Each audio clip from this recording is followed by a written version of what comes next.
साथियों, आज मैं बात करूंगा, थोड़ा सा इमोशनल चक्र है। मैं ऐसी बात करूंगा जिस चीज को देखकर आप खुश होते थे, जहां जाते थे, एंजॉय करते थे, वो बात नहीं रही, वो मजा नहीं रहा। वो स्कूल से भागना, कॉलेज से पीरियड को छोड़ देना, ऑफिस से बीच में टाइम निकाल के चले जाना, कहां जाते थे, किस जगह जाते थे, वो सब बातें बताऊंगा। हम भी आप ही लोगों के साथ थे, कहीं बाहर से नहीं आए थे। भले ही मुझे 45 साल हो गए इस फिल्म लाइन में काम करते हुए, बड़ी बड़ी फिल्मों का मैंने प्रोडक्शन हैंडल किया, काफी फिल्मों का मैंने काम देखा है, एडिटिंग का काम किया, डबिंग का काम किया, मिक्सिंग का काम किया, थिएटर मैंने चलाए हैं, बहुत काम किया है। लेकिन एक पीड़ा अंदर से है साथियों, एक पीड़ा है, वो कभी मिटेगी नहीं। वो कौन सी पीड़ा है, उस पीड़ा के बारे में बताऊंगा मैं आप साथियों आपको। तो शुरुआत करते हैं आपका मेरा प्रिय कार्यक्रम खजाना यादों का।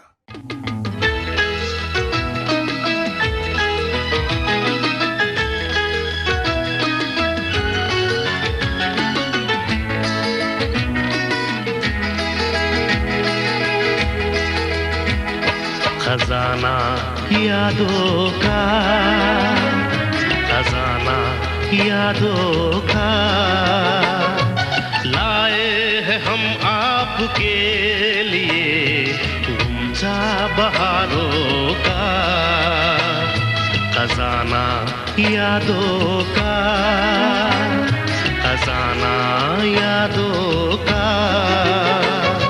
लाए हैं हम आपके लिए, गुमचा बहारों का। खजाना यादों का।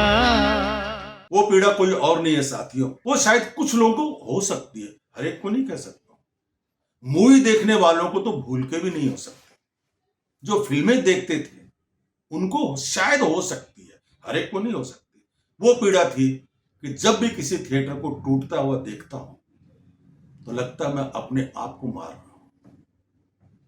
छोटा सा गांव टूरिंग टॉकीज हो, तहसील का एरिया हो जहां की 50-60 हजार की आबादी है, वहां भी एक छोटा सा सिनेमा हॉल होता था। यार गुप्ता जी का है, चौरसिया जी का है, ठाकुर साहब का है, इसका है, पांडे जी का है, या इनका है, हुआ करता था एक सिनेमा हॉल। फिर आइए आप जहां पे 2-2.5 लाख की आबादी है, वहां 3-4 सिनेमा हॉल हुआ करते थे। यार ये इनका सिनेमा हॉल है, ये इनका सिनेमा हॉल है, इनका सिनेमा हॉल है। क्या इज्जत हुआ करती थी सिनेमा हॉल के मालिकों के साथ ही। एक ऑपरेटर की क्या इज्जत हुआ करती थी, एक गेटकीपर की क्या इज्जत हुआ करती थी। गेटकीपर साइकिल से चला जा रहा है, अरे अरे ये स्टॉकीज का गेटकीपर है, ये स्टॉकीज का गेटकीपर है, अरे अरे ये तो स्टॉकीज का गेटकीपर है। कैसे भैया कैसे, सिर्फ इसलिए प्यार से लगा होता था ताकि कभी हाउसफुल हो तो टिकट मिल जाएगी, अंदर जाने को मिल जाएगा। तो उनका भी बड़ा जलवा हुआ करता था। तो साथियों, इस तरह के जो सिनेमा हॉल होते थे वो आखिर टूटने क्यों लग गए, सब सिनेमा हॉल बंद क्यों हुए? आज मैं आपको बिल्कुल सच्ची और जहरीली सच्चाई बताऊंगा, क्योंकि मैंने सिनेमा हॉल चलाए हैं, रन किए हैं लीज के ऊपर, इसलिए आपसे कुछ छुपाऊंगा नहीं। आजकल मेरी कई दोस्तों से भयंकर लड़ाई होती है, वो मल्टीप्लेक्स के दीवाने हैं, मैं मल्टीप्लेक्स का दुश्मन नहीं, लेकिन मैं सिंगल स्क्रीन को भी बहुत प्यार करता था। हुआ ऐसा साथियों कि 1930-40 से लेकर 50 में 60 में सिनेमा हॉल जो बनने शुरू हुए, 70 में जो बनने शुरू हुए, मान लीजिए किसी के 2 या 3 भाइयों ने मिलकर ये सिनेमा हॉल बनाया। अब उसके बाद 30-40 साल के बाद उनके घर के अंदर बच्चे हो गए 14-15। अब सिनेमा हॉल से कमाई जो थी, वो उस जमाने में क्या कमाई थी साथियों? जब सिनेमा हॉल बन गए थे तो उस जमाने में कितना था, 95% cinema hall B class C class वाले जो थे वो टैक्स की चोरी करके अपना सिनेमा हॉल को बचा के रखते थे। इसका सिर्फ कारण यह था कि इतना जबरदस्त एंटरटेनमेंट टैक्स लगता था कि आप सोच नहीं सकते। 5 रुपए की अगर बालकनी थी तो 3 रुपए एंटरटेनमेंट टैक्स लगता था, सिर्फ 2 रुपए हाथ में बचता था। 3 रुपए की अगर बालकनी की टिकट होती थी तो 2 रुपए 30 पैसा आपका एंटरटेनमेंट टैक्स लगता था, 70 पैसे सिर्फ बचते थे। अब बताइए इतने कम पैसे में इंडस्ट्री कैसे चलती थी, लेकिन चलती थी। सरकार ऐसा गले को पकड़ के रखती थी कि कोई सिनेमा हॉल इतना टैक्स चाहिए तो चाहिए, मैं नहीं जानता। जबकि कितनी बार स्ट्राइक हुई, कितनी बार लड़ाई झगड़े हुए कि सर ये क्या कर रहे हैं, हम मर जाएंगे, लेकिन सरकार ने अच्छी तरह से छील छील के काटा। उस वक्त सरकारों ने अच्छी तरह से काट काट के सिनेमा हॉल को बर्बाद करने में कोई कसर नहीं छोड़ी। मैं साफ बोलता हूं, किसी को बुरा लगता हो तो मैं सॉरी, मैं माफी चाहता हूं, लेकिन मैं सच्ची और जहरीली बात आपको बताता हूं। मेरे बहुत से सिनेमा हॉल वालों ने रो रो के सिनेमा हॉल को बंद किया। बिजली के दाम उतने ही है। अच्छा, दुख इस बात का है, वो तो बेचारा सब कुछ दे रहे हैं, और मल्टीप्लेक्स जो बन रहे हैं उनको सरकार कहती है ये लो सब्सिडी, ये लो सब्सिडी, ये भी लो, तुम खूब बनाओ। अरे बेचारा वो मर रहा है और इसको तुम बढ़ा रहे हो, क्योंकि उसको मारने के लिए। तो धीरे धीरे जो परिवार बढ़ने लग गए, कमाई कम होने लग गई, तो सब परिवार वालों ने सोचा कि यार कमाई तो कम हो रही है, अब करें तो करें क्या, सिनेमा हॉल बंद ही कर देते। क्यों कि टैक्स बहुत था, एंटरटेनमेंट टैक्स बहुत ज्यादा था, बिजली के बिल थे, पानी था, ये लफड़ा वो लफड़ा, ये परेशानी वो परेशानी, रोज की रोज। और धीरे धीरे सिनेमा हॉल बंद होने लग गए। दूसरे सिनेमा हॉल जो बंद हुए उसका रीजन मैं बताता हूं साहब। एक मल्टीप्लेक्स ये है और एक मल्टीप्लेक्स ये है, और बीच में एक सिनेमा हॉल है जिसका नाम मान लो लक्ष्मी सिनेमा हॉल। अब मैं डिस्ट्रीब्यूटर हूं, मैं लक्ष्मी सिनेमा हॉल के अंदर फिल्म लगा रहा हूं। लक्ष्मी सिनेमा हॉल के अंदर अगर 28 के 28 शो हाउसफुल जाते हैं तो लक्ष्मी सिनेमा हॉल की तरफ से मेरे को 3-3.5 लाख रुपए का मेरा शेयर बनता है। लेकिन ये दो बगल में जो मल्टीप्लेक्स खड़े हो गए, अब इन्होंने के सीधा सीधा मूंछ के ऊपर ही अंगुली पे तान के अगर उसको फिल्म दी तो हम ये दोनों मल्टीप्लेक्स वाले फिल्म नहीं चलाएंगे, क्योंकि हम तेरे को 15 लाख देते हैं, ये भी तेरे को 15 लाख का शेयर देता है, तो कहां 3-3.5 लाख रुपए और कहां 15 लाख का शेयर, सोच लो। अब डिस्ट्रीब्यूटर बेचारा परेशान, जबकि उससे 50 साल पुराने रिलेशन है सिनेमा हॉल से, लेकिन मजबूरी में वो इन दोनों को देना पड़ रहा है। क्यों कि उसको भी फिल्म का जो प्राइस है डिस्ट्रीब्यूशन की, उसकी जबरदस्त प्राइस में वो खरीद के लाया है, और उस प्राइस के हिसाब से उसकी मनी कवरेज नहीं होती है, क्योंकि प्रोड्यूसर भी चाहता है कि मल्टीप्लेक्स में रिलीज करो ताकि मुझे माल जबरदस्त मिले, और डिस्ट्रीब्यूटर भी चाहता है कि भाई मैंने जब इतना माल खर्चा किया तो मुझे भी मेरी कवरेज मिले। अब वो एग्जीबिटर खुद रोता रोता है, बोले सर छोड़िए डिस्ट्रीब्यूटर साहब, जो हो गया सो हो गया, कोई बात नहीं, आप मल्टीप्लेक्स में फिल्म चलाइए, हम बंद कर देते हैं। तो इस तरह से सिंगल स्क्रीन धीरे धीरे बंद होने लग गए। अब जो तीसरे लोग थे, जो लोअर कैटेगरी के सिनेमा हॉल थे बेचारे, जो मतलब चलो काम चला रहे हैं किसी तरह से, जब उनको बड़ी बड़ी फिल्में मिलना बंद हो गई क्योंकि वो मल्टीप्लेक्स में चलने लग गए, तो उन्होंने जवानी झूम के, ये टाइटल जवानी की कसम, जवानी की आग, इस तरह की जो फिल्में होती थी, सेक्सी फिल्में, इस तरह की फिल्में चला चला के अपने थिएटर की रेपुटेशन और डाउन कर। अब वो सोचते हैं क्या करें यार, समझ में नहीं आता, लास्ट में उन्होंने भी सिनेमा हॉल बंद कर दिए।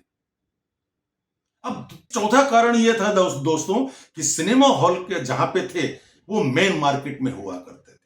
जब बने थे उस वक्त उतनी भीड़ नहीं थी, लेकिन 50 साल 60 साल के बाद वो मेन मार्केट में हो गया, और जमीन के दाम इतने ऊंचे हो गए जितना कोई सोच भी नहीं सकता। तो लास्ट में परिवार वालों ने देखा कि चलो भाई अब ये जमीन के दाम बढ़ रहे हैं, अब सिनेमा हॉल बंद ही कर देते। इस तरह से धीरे धीरे धीरे धीरे सिनेमा हॉल बंद होते चले गए, और आज की हालत यह है कि जिनके भी सिनेमा हॉल चल रहे हैं, गिने चुने जो बड़ी रेस्पेक्टेबल मतलब अपनी इज्जत बना के रखे हुए हैं, उनको भी ये मल्टीप्लेक्स वाले चलने नहीं दे रहे हैं। मनोज देसाई जी को याद कीजिए, खून के आंसू रोते हैं मनोज देसाई साहब कि देखो मेरे को फिल्म नहीं मिल रही है, फिल्म मिली भी है तो कहते हैं एडवांस बुकिंग चालू मत करो, पहले हम मल्टीप्लेक्स वालों का पेट भर जाने दो, फिर हम तुम्हारे बारे में सोचेंगे।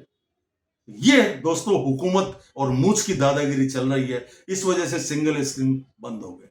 आज मल्टीप्लेक्स में जाते हैं दोस्तों, क्या फायदा, न वो सिटी मार सकते, न वो हल्ला कर सकते, न वो एंजॉय कर सकते, न वो मजे ले सकते जो मजे सिंगल स्क्रीन में लेते थे, और किस तरह से रो पीट के कैसे टिकट लेके अंदर आते थे और किस तरह से फिल्म देखने का मजा लेते थे। अब तो ऐसा लगता है कि मल्टीप्लेक्स में जाओ, चुपचाप बैठे रहो, हंस नहीं सकते, चिल्ला नहीं सकते, मजे नहीं कर सकते, रोला पाला नहीं पा सकते, कुछ नहीं कर सकते, बस फिल्म देखो, चले जाओ बाहर।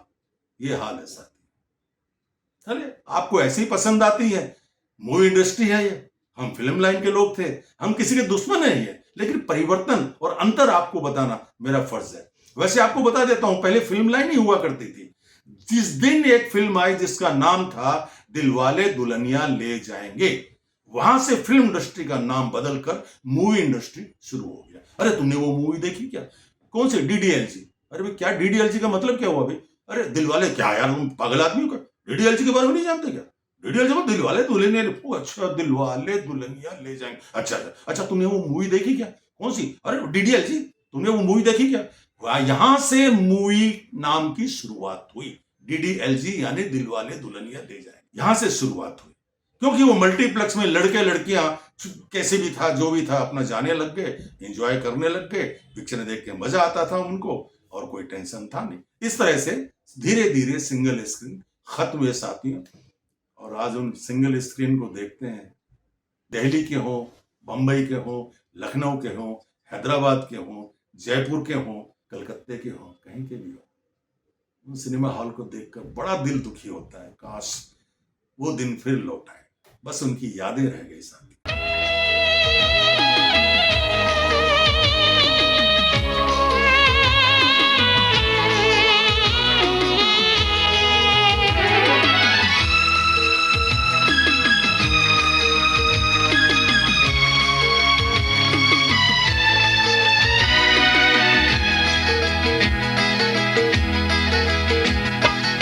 आती है यादें उनकी, भर आया आंखों में पानी। आती है यादें उनकी, भर आया आंखों में पानी। नम होती आंखों से देखा संगीत की ये कहानी। खजाना यादों का, खजाना यादों का, लाए हैं हम आपके लिए गुंजा बहारों का। तो मिलते हैं साथियों अगले एपिसोड में, तब तक देखते रहिए आपका मेरा प्रिय कार्यक्रम खजाना यादों का।